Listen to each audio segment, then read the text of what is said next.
دوای زیاتر لە سێدەیە بەسەر ڕاپەڕینە مەزنەکەی باشووری کوردستان هێشتا هاوڵاتیان بەدەستدایان کێشە و گرفتەوە دەناڵێن و لە چاوەڕوانی چەندین پرۆژە و گۆڕانکاری گەورە و جەوهەریدان.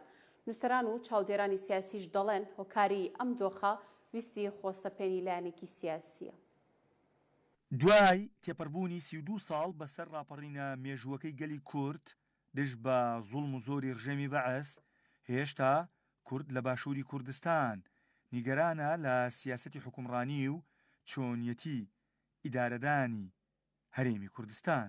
بەدڵنیاییەوە ڕاپەڕین مەراحلێکی تاریخی خۆی بوو و ئەهمیەتێکی زۆری شەیە لە مێژووی میلەتی کوردە.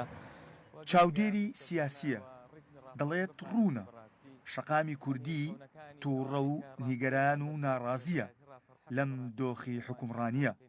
هۆکارەکەش لە ئەنجامی سیاسەتی هەڵی لایەنێکی خۆسەپێنە.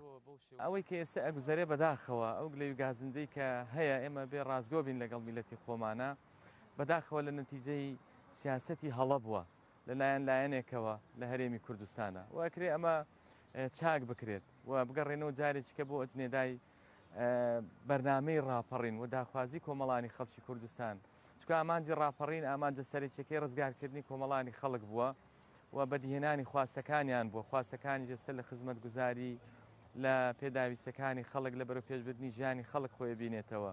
گەلی کورد لە دوای تاوانی ئەنفال و کیمیاباران و ڕاگواستن و کۆمەڵکوژی لە پاڵ ویستی ئازادی و سربەخۆیی بە ئامانجی ژیانێکی باشتر و خۆشگوزەرانتر دژ بە ڕژێمی بەعەس ڕاپەڕی، کەچی هێشتا خەڵک لە لووتکەی بێئومێدی دادەشی. خەڵک لە پێناوی گۆڕینی فەلسەفەی حکومڕانی لە هەرێمی کوردستان یان لە باشووری کوردستان ڕاپەڕینی کرد. ڕەنگە دەستکەوتەکان ئەوەندەی بەلای منەوە بابەتی فەلسەفەی گۆڕینی حکومڕانی لە ئینسانی ژێردەستە، لە ئینسانێکی چاوساوەی چەپێنرا و بۆ ئینسانێک لە سەردەمێکی نوێدا حاکمیەتی خۆی ببینێت کە وەکو ئینسان ئازاد بێ، وەکو بیرکردنەوە ئازاد بێ، وەکو نەتەوە ببێت بە خاوەنی شوناس و وەکو ئینسان بەڕاستی ئیرادەی لە دروستکردنی ئیدارەی خۆیدا هەبێ. ئایا ئەمانە هەمیان چەسپیون؟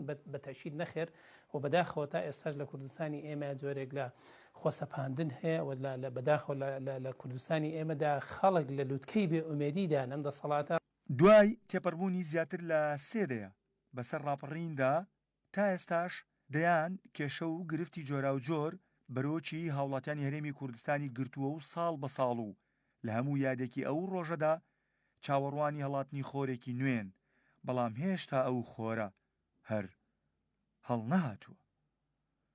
هەردی عادل، کەناڵی کەرکووک، سلێمانی.